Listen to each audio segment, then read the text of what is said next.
Okay, I'm back, and I set an alarm so when it goes off, I gotta log out because I'm gonna go see a play tonight. Um, so anyway, I cut out all these pieces, and let me talk about them a little bit. These are the ones I patterned at the end of the last one. So let me make sure I got the sound on and everything else. So these are the patterns, and originally I was going to cut these out, but I think I'm going to leave the eyes in place at least for now because I don't really know where they're going to hit, but I think they should be pretty close. I also have no idea how I'm going to handle this mouth palette that ends up on here. I may end up just sewing two pieces together like this and then seeing how that does. I don't know. I want to have a little bit of a lip. So we'll see. We'll see what happens with that one. Okay, so I'm going to true these guys up.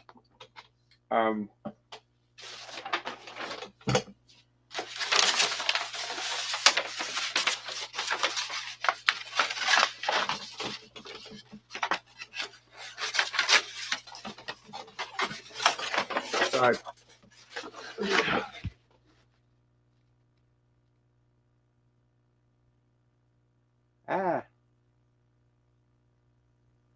I tell you what, with this new setup, this thing is so high I can barely reach it.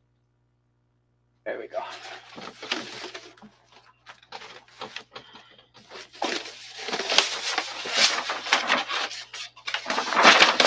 So it's just scrap paper like I always use.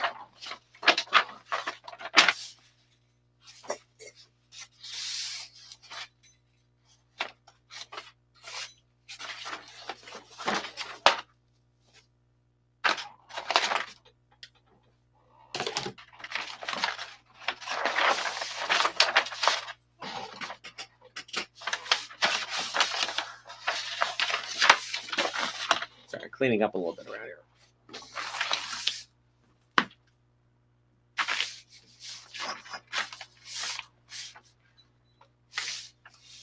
Okay, let me grab one of these guys. It's like Batman. Bat Homer.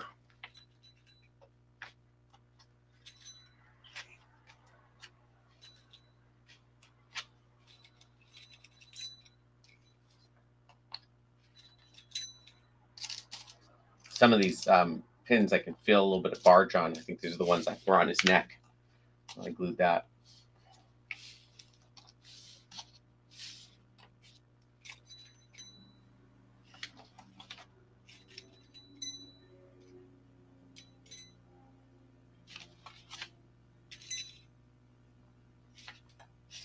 I think a lot of people still are resistant to the idea of doing this the way that I do it, with taking both sides and averaging between the two.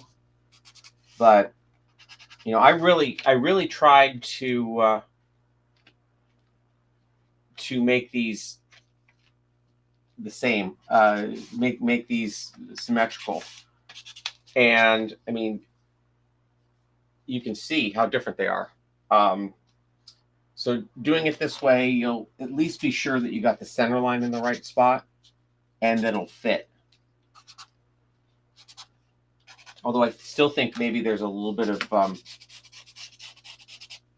extra fabric I want to give the neck, just because I feel like it was a little thin the way I did it. But I'll see.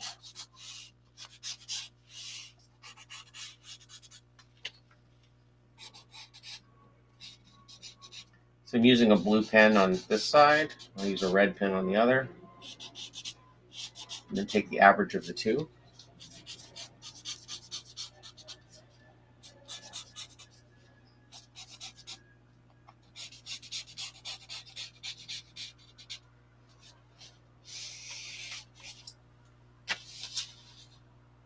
Thanks. How was your trip or your errands? Did you have to run a couple errands?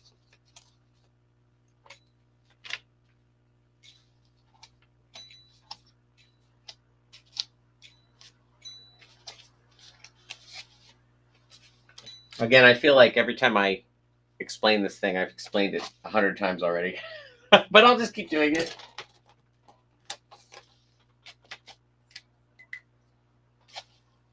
Okay, I'm going to transfer these tick marks to the back.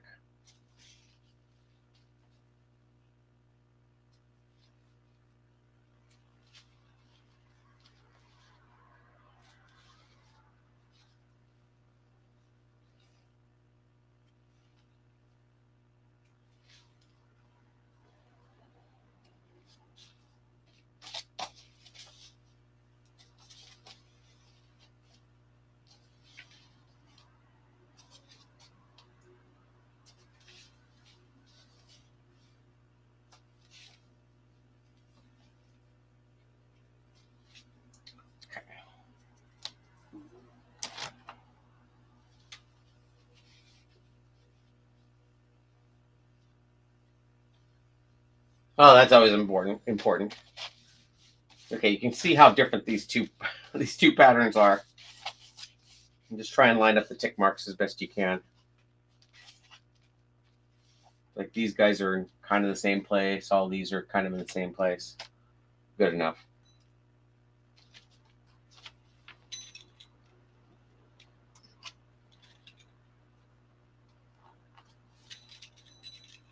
I really tried to get these things lined up or symmetrical when I was doing it. You'd never know it from looking at these two pieces.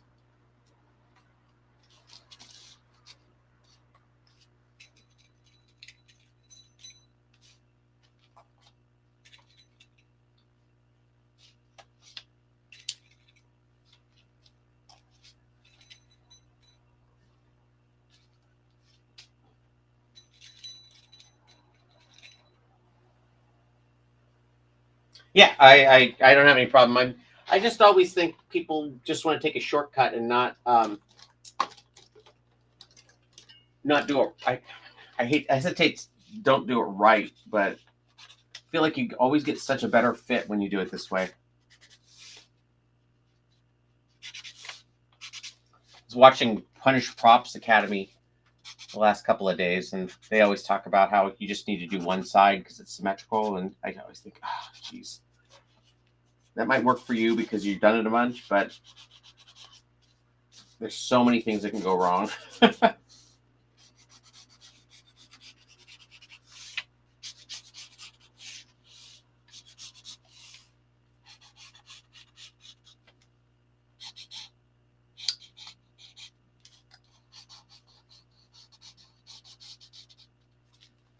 The only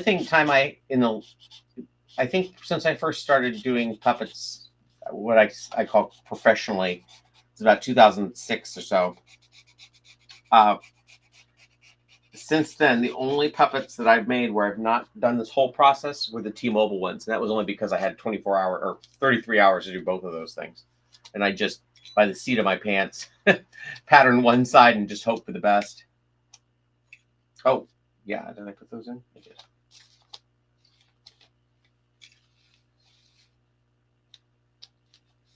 I've seen him not do both. I was always Hey Chase, I've seen him only do the one side as well, and he did some things where he trued it up, but I saw some where he didn't too. So I don't know.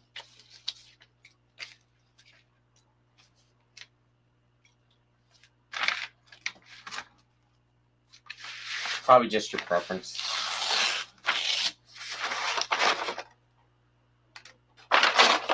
I'm gonna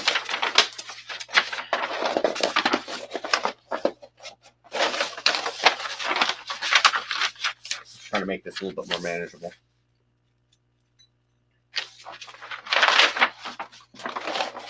Oh, that's what it was.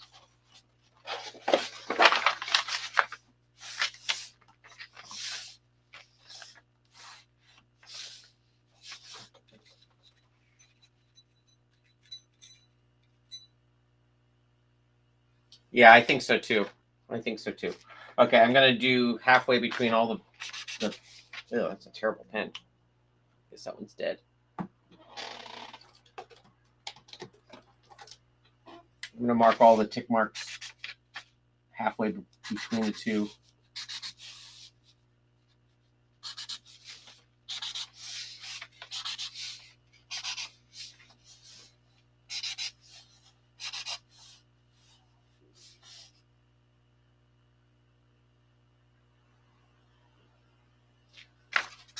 A couple in here, I don't know where they go. I think this one and this one are the same one. Okay, so I'm going to now draw a line in between the whole thing. Sometimes when there's a weird span, you can just draw a dot between the 2 points and then kind of figure your way to it.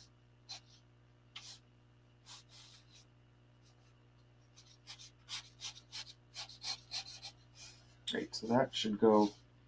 Oh, wait. There we go.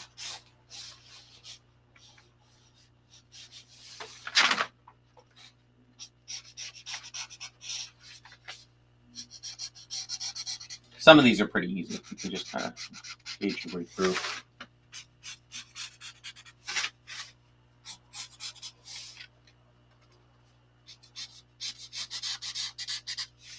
I think all my black pens are dying on me right now.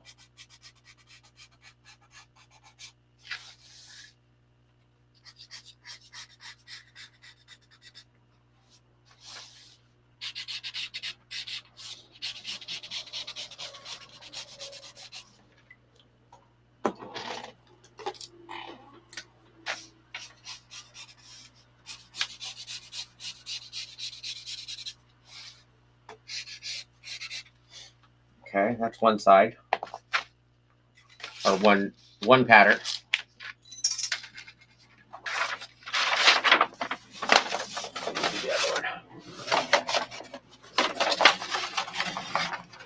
Yeah, I think it's about time I buy some new ones. There's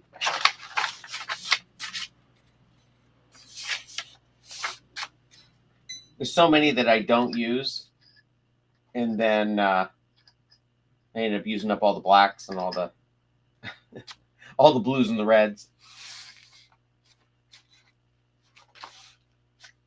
I have a bunch of old ones too that I could probably mine. Try and find those. I think I'll use a file folder for these guys.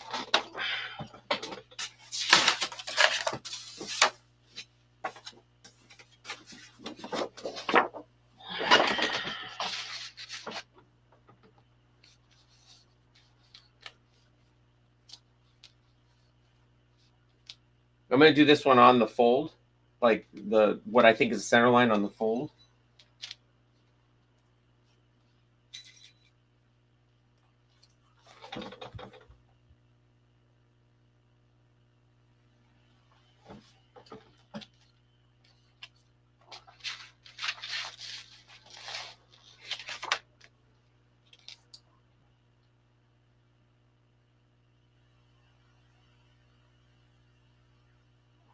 My favorite gag from Melon Pool ever? Oh my gosh.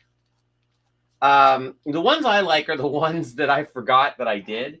Like some gag that I'll be reading in one of the old posts or whatever, and then it'd be like, oh, I don't even remember doing that gag. Let me think. I really like the stuff that we did with the It's Walkie crossover, where we were able to make that work. I'm trying to think.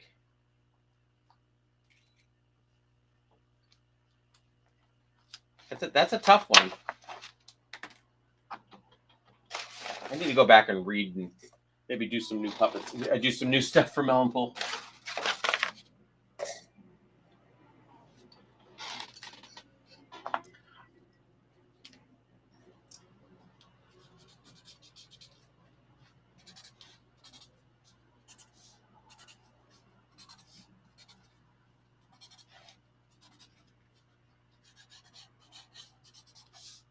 I'm still trying to think of one.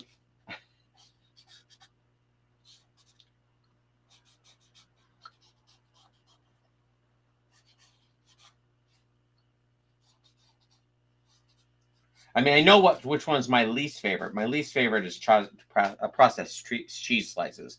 That was very early on, and I spent maybe 5 minutes on that idea, and then drew it up, and then everybody loved it. That was their favorite comic. That one's easier for me to remember. Um,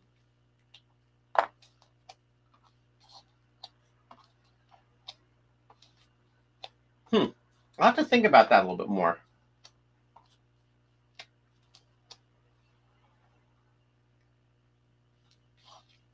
I'll tell you what I like. I like the ones where I did the quantum leap thing, where Sam Beckett went into Mayberry's body and found him a job. I thought that was fun. That was pretty early.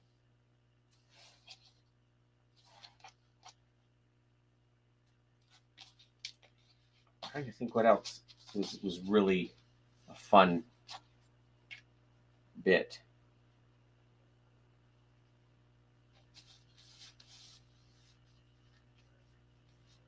I'm just trying to line up these tick marks as best I can. I should actually do the center line here.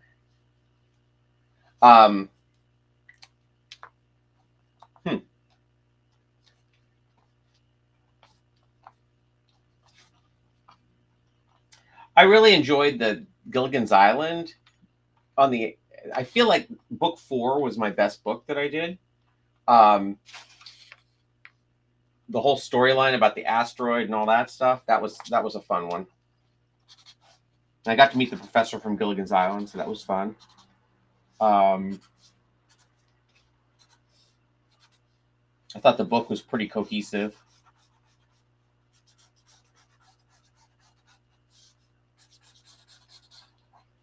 Yeah, I don't know.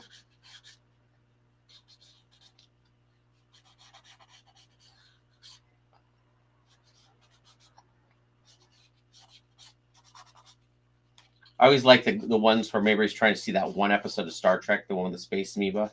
I thought those gags were pretty good.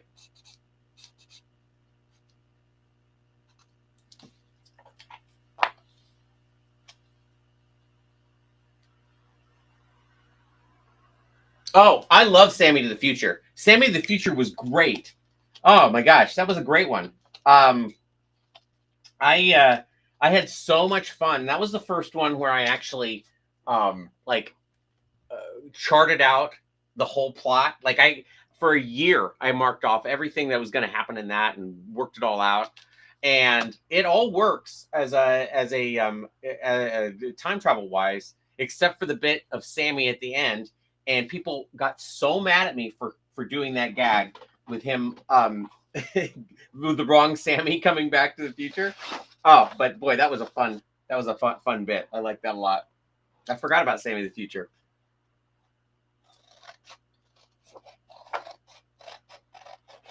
Okay, so I'm just cutting it right on the halfway point.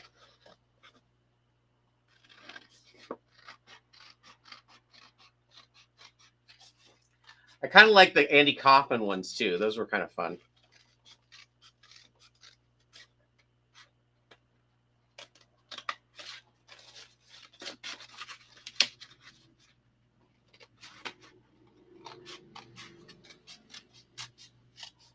Oh, I gotta mark my tick marks. I almost forgot.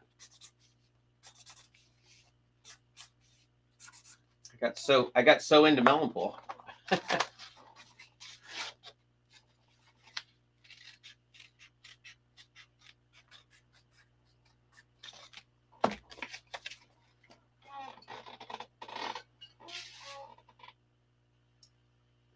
If you were to ever make a Melonpool special, Sammy to the Future would work pretty well.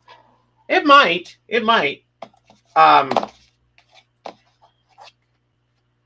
I think which one I always thought that some of the Christmas specials might make a pretty good Christmas special. Christmas comics would make a pretty good Christmas special. I'm trying to think what else was a good.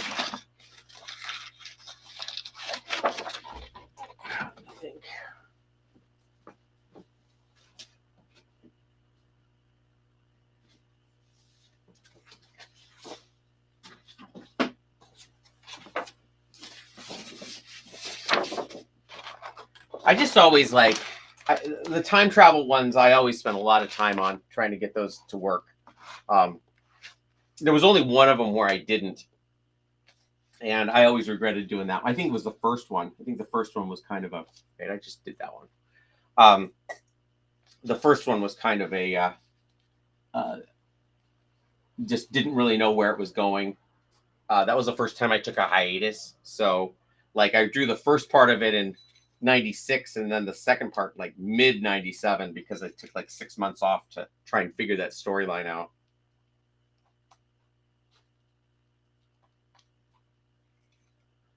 I actually built a version of that with my dad. We took a kid's pedal car and made a puppet-sized time machine that we used to take to conventions to help promote the strip.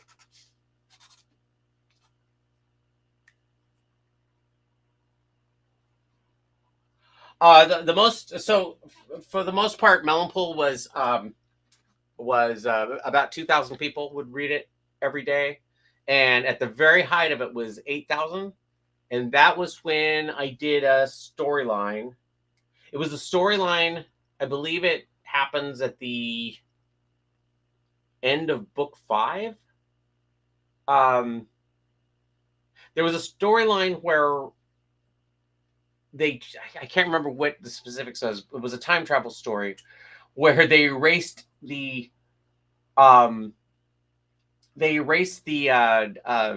archives.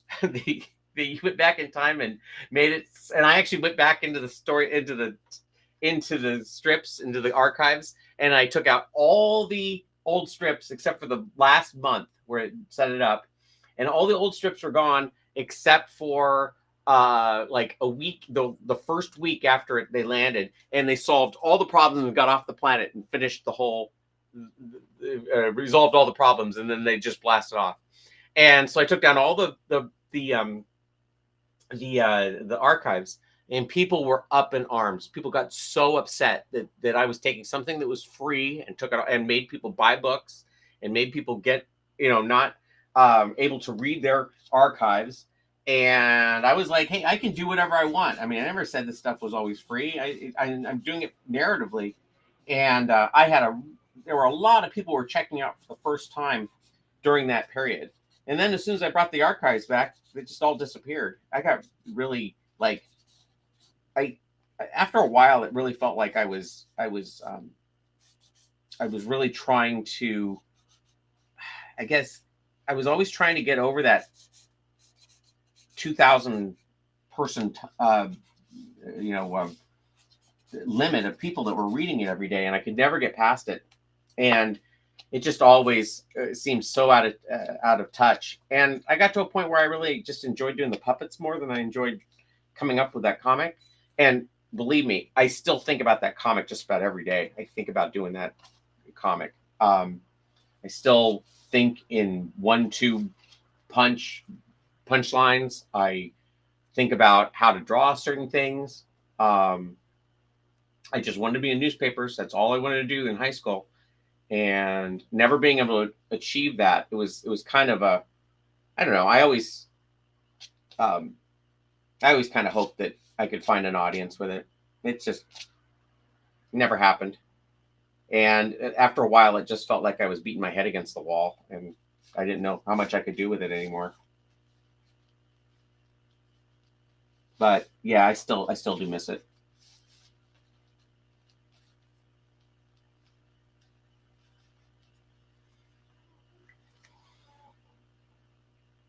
Let's see. I'll say the most popular Keen Spot comic was probably Millpool. No, I was far from the most popular. I was probably the bottom rung of those. I mean, part of it was my own fault. I had a very niche audience. I was catering to people who enjoyed sci-fi and old TV shows like I did, and just weird. Like, I loved Calvin and Hobbes. It was very Calvin and Hobbes type of thing. A lot of the storylines I did were about what would happen if the stuff that Calvin was imagining was real. That was some of the early stuff, like the Dupomatic was that, and the time travel was that. The cloning was all like, I would run out of ideas, and then I would just go to Calvin Hobbes' book and be like, okay, what if something that was real that had repercussions? That was the other thing, something that had repercussions later. That's why I never got rid of Ralphie. Everybody always wanted me to get rid of Ralphie, but I was like, oh my gosh, he was just like, to have a character that was the opposite of Ralph, that I could do all these great, you know, uh, different points of view of the same character, and designing a character that looked exactly like another one, except for their expression and their gestures, and have it very easy to tell which was which. I love that stuff. But yeah, I always just wanted to find, the audience, and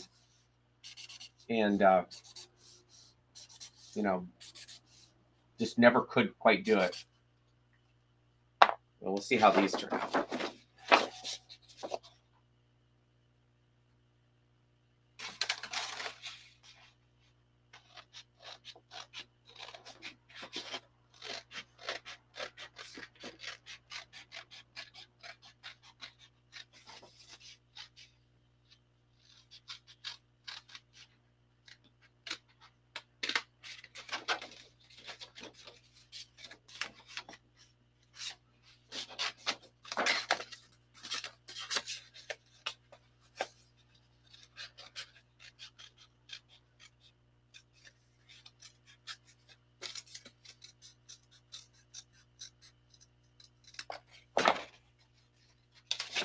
That one.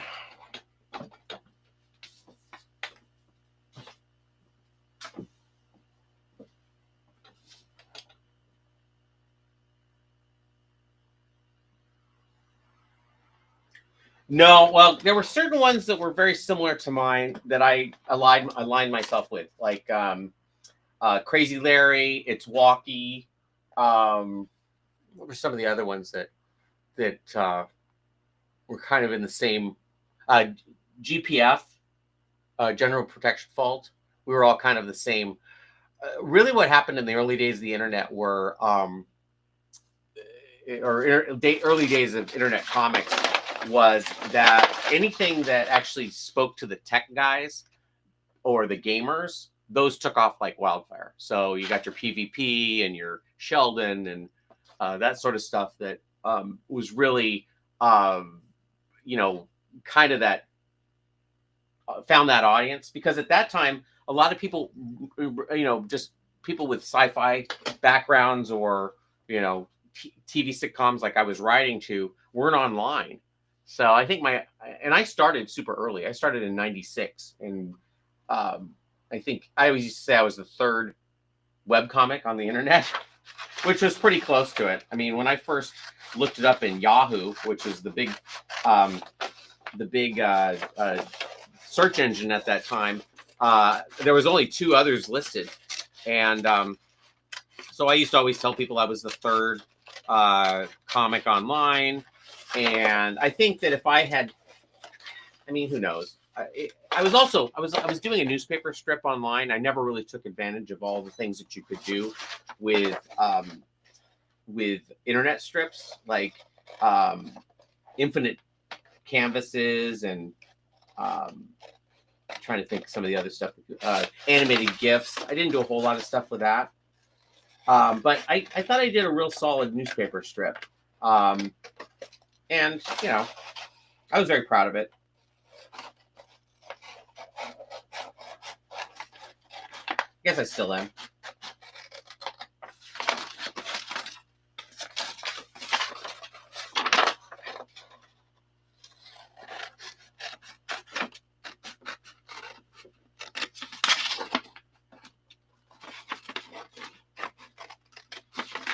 It's actually pretty close to the anniversary when I started it. I started on April 28th.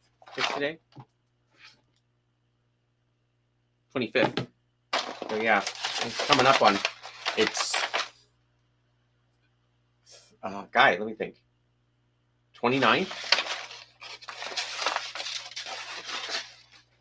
29th anniversary? Pretty close. 26th? I don't know. As I demonstrated yesterday, math is not my best thing.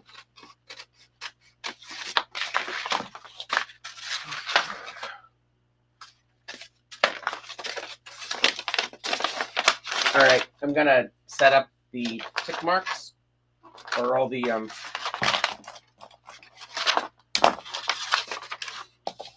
registration marks here.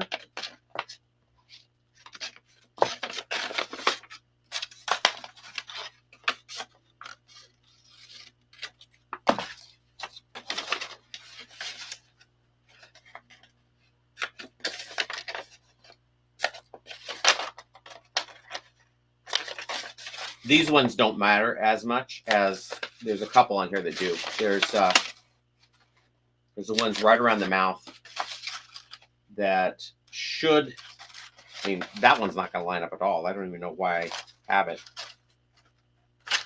I'll try.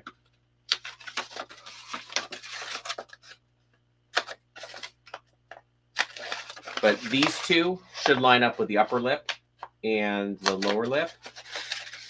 So hopefully they're in the right spot.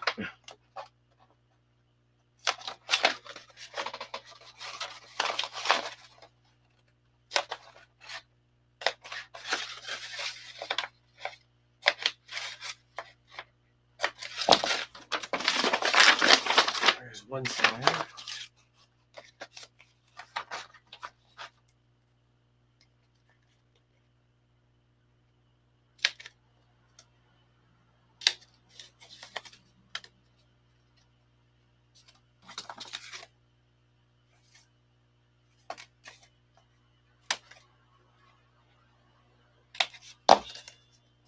Okay. That's weird. I'm gonna use that one instead, I think.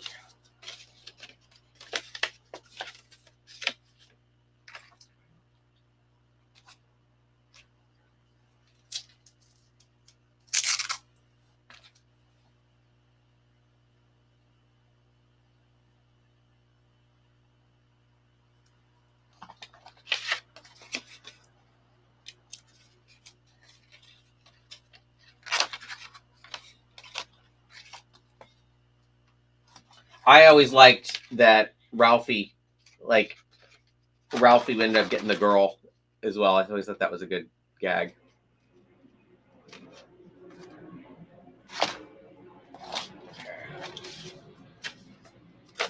All right, I think I got the patterns done at least. Let me label these things. Zoidberg.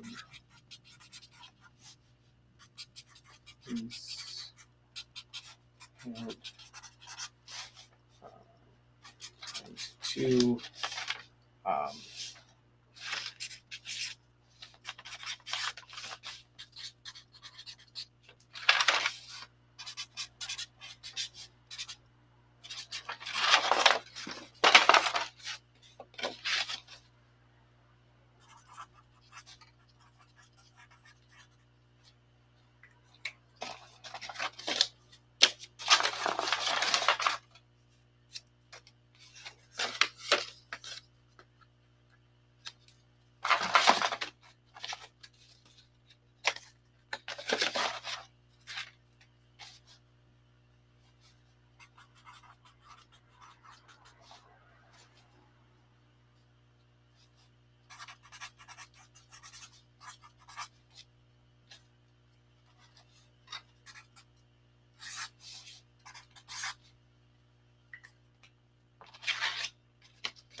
Oh, I got to figure out how that mouth is going to go in there too.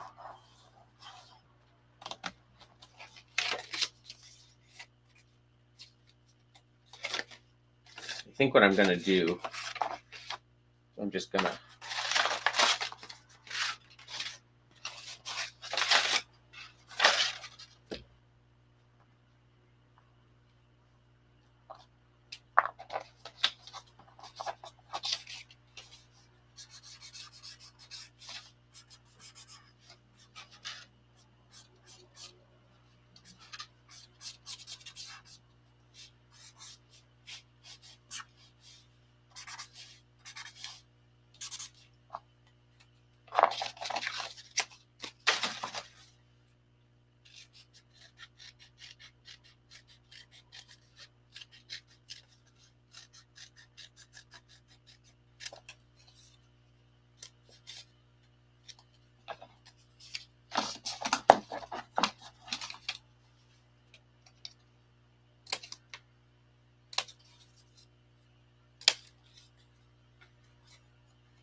Sorry, I got real quiet here.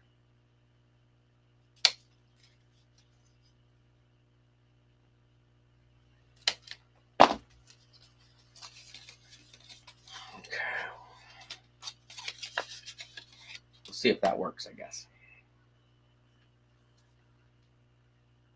Okay, you have a good night too. Actually, I have to get going as well. So anyway, at least I got the patterns done. Here's the patterns for the fabric. We'll see if they work tomorrow. This is the mouth, the Zoidberg mouth. And this is his Zoidberg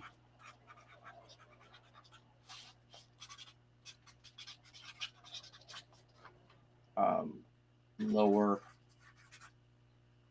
mouth fabric. Cool. All right, I will see you guys tomorrow. I think I may have to work on something else tomorrow, but I have a couple of projects that they don't want broadcast, so I may be offline this weekend finishing that up. So I will, if anything, see you on Monday. So have a good weekend, or see you tomorrow.